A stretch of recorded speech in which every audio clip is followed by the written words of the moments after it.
Welcome to the Town and Country Podcast, two churches, one ministry. I am your host, Jonathan Ilian, and we are glad that you chose to join us here in Cedar Falls, Iowa. Wouldn't you know it, we have the pleasure and honor of having with us today two of the curators of the International Museum of Theological Wisdom, Pastor Kevin. I work hard on these introductions, okay? You just laughed at it. No, Pastor Kevin Richter, who is the pastor at St. John's Lutheran Church in Rhinebeck, Iowa. It's good to see you here. I really thought you were going to say curator of the Museum of Wax Figures. Well, That's more my intelligence all right, level. we can go there. We can go there. Yes, absolutely. And we also have Pastor Gerald Kapanka, who is pastor at Emmanuel Lutheran Church in Cedar Falls, Iowa. Good morning, sir. Good morning. I was pretty sure it's just going to say curated. Yeah. Cooked and done. Yeah, exactly. That's perfect. So today we are going to be continuing to talk about the topic of living Lutheran, and our main focus for this topic will be to bring the small catechism to a level of practical, everyday living. And we're focusing on the fourth commandment, which is honor your father and mother. What does this mean? We should fear and love God so that we do not despise or anger our parents or other authorities, but honor them and serve and obey them, love and cherish them. And I'll tell you, I am one of the first people to acknowledge that I have really aggravated my parents over the course of time, so I am absolutely a sinner in this regard. But Pastor Kevin, what is it that we should be taking from this about the fourth commandment and how we can understand it better? Well, I think there's two main drives. One is focused on the vocation of parenthood. This is very clear with the title of mother and father in there. And the other one is just kind of for all Christians and all positions of authority. And so with, kind of like the third commandment was Sabbath for all Christians versus Sabbath in the home with families, and we did church first, family second. I think this one will flip-flop and we'll go families first. And so today I want to, we'll see if we can get it done in one or if we break it into two, how it all works. But, really speak to parents and parenthood and the vocation of parenthood and the authority that comes with that, and why God would establish this system where children should honor and obey, mom and dad. And really, ultimately, it is, we believe and confess Jesus has been given all authority of heaven and earth. This is what he says post-resurrection, appearing to the disciples, the Father has given me, and so Christ is in control of all things. He has all authority. Now, he gives his authority to parents to raise children. And so children honoring parents is them honoring Christ, because it's Christ's authority, but he's delegated it to them to raise the children. And so why should we honor our parents? It's not because our parents are such good, perfect people that never make mistakes it's because Christ is so perfect and has all the authority that he has given to them. And so we respect and honor and worship Christ by respecting our parents' authority. And Luther, in the large catechism talks about, even if your parents are not good people, even if they do not use this authority wisely, we still honor, cherish, and obey them, that we have parents. And in fact, the one part he's talking about, if you don't have parents, you should have wished God would even just put a stone in there and said, this is your mom, so that you had something to honor in the way of, respecting and loving Christ's authority through that. But this idea is not just we listen to mom and dad and everything they say because they're so perfect, but it is truly, this is how we worship, honor, respect, reverence Christ, by obeying, honor, cherishing mom and dad. Yeah, and I think the ordering of the commandments here is really important to kind of get a hold of too, because we talk about the first table of the law and the second table of the law, and the fourth commandment sits right kind of as that transition point. The first table of the law is our relationship with God, that vertical relationship, have no other gods, do not misuse my name, worship him and how we relate to God. The second table of the law, we think of the commandments 4 through 10, is how we relate to one another, that horizontal relationship that we have with each other. But right there at number 4 is God transitioning from that relationship from him to each other. And in that is God's representatives, and God, transitioning from, us directing to God to each other. And as God's representative on earth, it begins with the family, with the parents. And so I think that's really important to acknowledge that that fourth commandment is that transition one between the vertical us and God and us and man. And that first point of contact is with our parents and our families and our homes, doing that. And that begins, and as you so rightly said, when you honor your parents, you are reflecting that honor that God has delegated through them to you. And so I think the commandment there just is that change point. The other thing that Luther points out so clearly in the relationship with honor, which is something that I think our culture doesn't understand. He says honor is higher than love. We think of, love your mom and dad, love your parents, love your siblings, but an honor is a higher position than love. Honor becomes more valuable, more necessary, more significant than loving your parents, because we honor God. We love mom and dad, and so when we honor them, we lift them up to respect and to service and to hold in a place of regard that becomes above love, which I think we often don't think about in terms of our culture and our society. We think love is the greatest thing that we could give to somebody on earth, but it really isn't. It's honor. Yeah, and Luther pulls that out right away. That's where he starts right off Yeah. the bat in the Large Catechism, is this idea of not just love, but to honor is to cherish and obey, and so let's start with the children. This is who it's talking Yeah. to. The command is to the kids. It's not to mom and dad. It is, but not verbatim. And so, children, how do you honor greater love than just love your parents? Again, you truly see them as a gift from God, that you acknowledge, good, bad, or otherwise, God gave me these parents, that this was not a mistake, this was not fate, this was not chance. God gave you these parents. Now, for some people, that's kind of hard to swallow, because when you have parents that are not good people and have done not good things or made wrong choices, well, then why did God give me these? But that the fact that he gave you life through these parents, he worked through these people to give you life, and this is one of the big things I've seen come out with abortion and stuff, is people that have had horrible childhoods, parents were abusive or left them or whatever, and yet they said, my life was still worth living. I'm still glad to be alive, even though I had a hard life. I would have much rather been alive and lived than aborted and seen that as the kinder thing. But so, parents are a gift. And so as little kids, we see parents as a gift. We learn from them, we follow them, we obey them.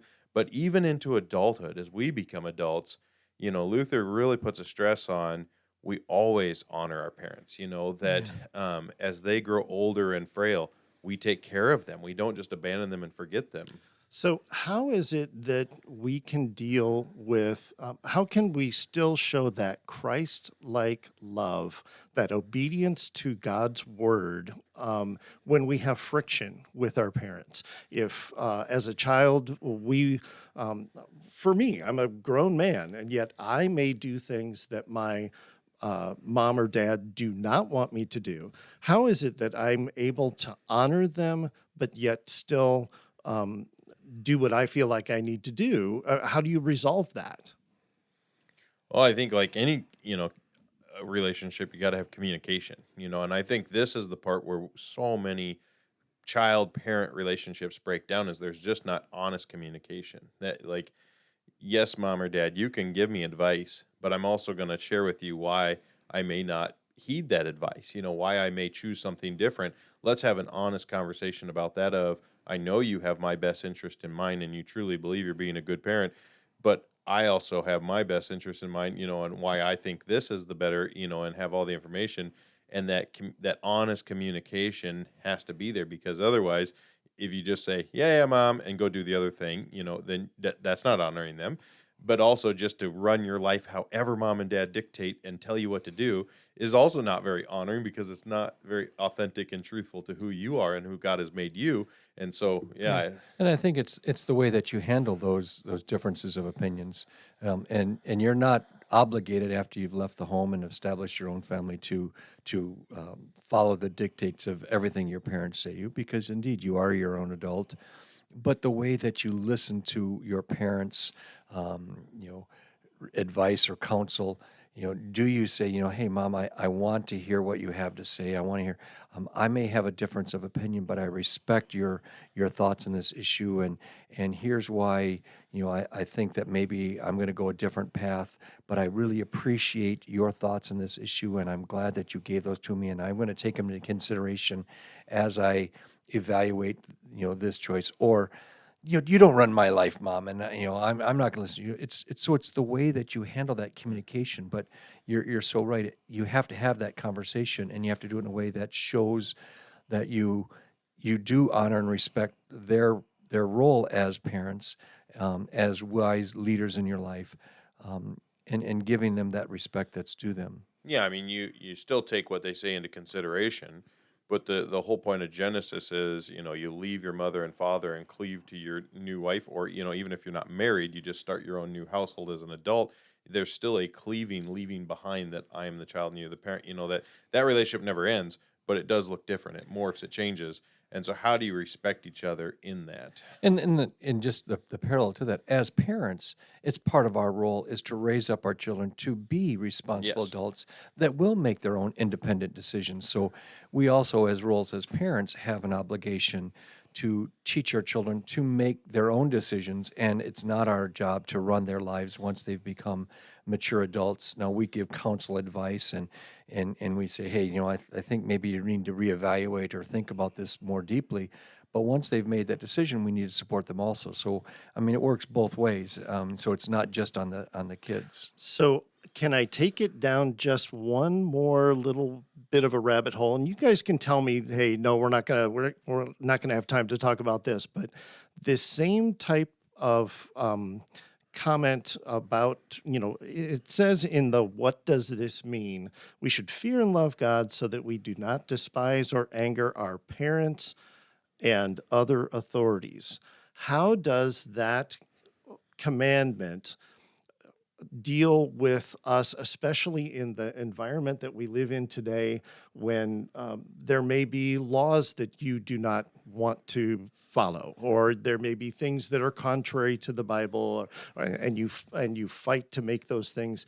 Well, what do we do about people beyond the parents, those authorities around us, in this situation? How do we honor them? We'll get to that. I want to stick with the parent-child relationship first. I think this is another one of the ones that we're going to take two podcasts because there's just so much wrapped up in this. Because there's a whole podcast. Okay. I think that's phase 2. Yeah, that's a great question that needs to be answered. Yeah, and it's definitely part of this commandment, that is tied to it.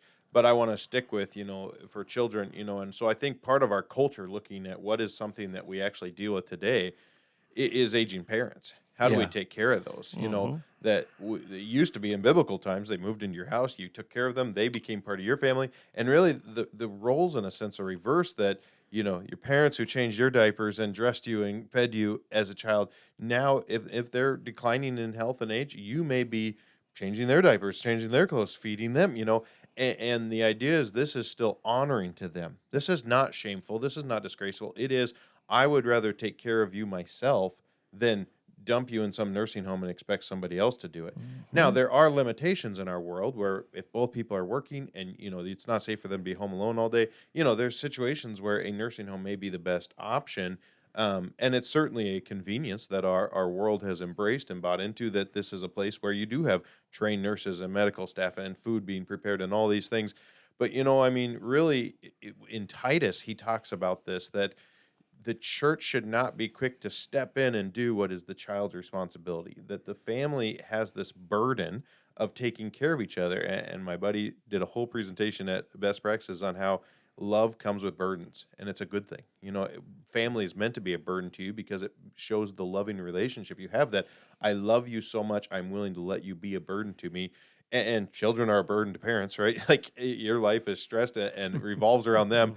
And so now the idea is, yes, my parents may be a burden to me, but it's a burden I will take on because I love them, I honor them, I cherish them, and I am still serving Christ by doing this for them. I just would like you to very specifically speak to my own children as I'm getting older, and they've left the house. A couple years ago, I made my kids ride their bicycle with me across the state of Iowa. And as we finished this 500-mile bicycle ride through the middle of the heat and the the humidity of Iowa. My youngest daughter said, when you're old, Dad, I'm putting you in a nursing home with no windows. So I maybe you can send this podcast to her, because I'm afraid that's my future. And that's always the joke. Like, yeah, keep lipping off. You'll find where you're going to get stuck. But the truth is, I think our culture has kind of distanced ourselves from this. There are a lot of cultures where parents are still taken in the home and the care is still primary by the family. And we have allowed ourselves to set up this system where we just put them over there, the nurses, the doctors, and we're pastors. We go do shut-in visits, and there are people who see their families once a year. It's depressing. They don't hear from them, they don't call them, and it's so easy to say, "Well, we're busy. We don't have time for that." Well, guess what? Your mom and dad were busy when they raised you. Did they ever just leave you in a closet for 8 hours and say, "Best of luck"? No, they took care of you. They changed their life to be around you. This is a role you have as children, and I hope my mom and dad don't listen to this so that they can't use my words against me. But it's like, really, you don't just stick them somewhere and forget them. You're still a part of their life. You're still checking on them. You're honoring them, and ultimately, this is a place where siblings most often end up fighting and torn apart instead of being brought together. So hard and painful to see. The burden of caring for mom and dad should bring us closer, that we work together as a team. We should be looking at it as a badge of honor. This is what we do. Why do we do it? Well, because we're supposed to. This is what we're commanded to do. Again, God has given us this relationship, and it is a joy and a gift. There was a prophetic song, a folk song in the 1970s, that Cats in the Cradle. That Cat Stevens song that was, the father didn't have time raising his son, and his son kept saying, "Someday I'm going to be like you, Dad." And as the verses went on, the last verse was, the father's old, and the son couldn't come and visit him because he was too busy for him.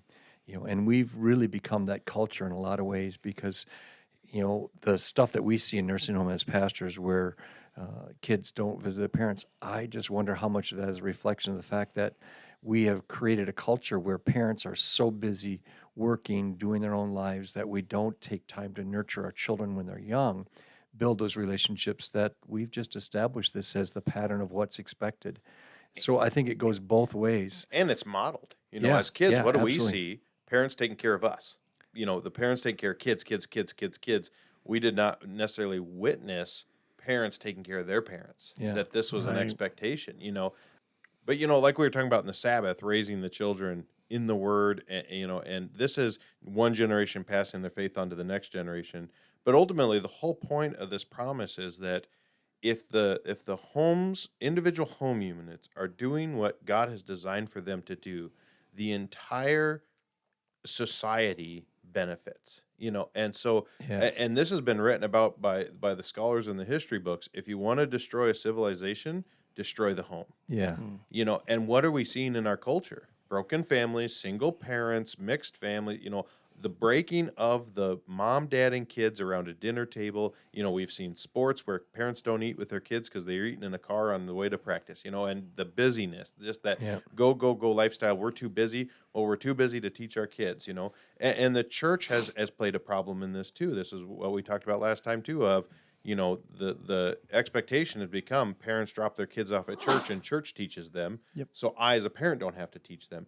But guess what? This is the authority God is giving to you as parents, is that it's your job, your vocation, to raise your children in the faith with good morals, good values, to be decent human beings who live by God's will, because it's going to be a blessing to the entire society. If every home was living this way, the whole society, the whole place, school, work, all these things would be a much better place. And that's the promise God gives is, parents, if you do your job, and children, you honor them and listen to them, it's going to be blessed in the whole land. And I think that sets us up for phase 2 or part 2. Yes, exactly. So I'm excited about this. So we are going to be diving in a little bit further. We have some questions that we want to answer. I think that we have a good setup for the next one. So folks, don't miss the next episode, because this will help to determine how we're going to be moving forward with our families, with each other, how we can honor and follow this commandment. So thank thank you very much for putting this idea into our head.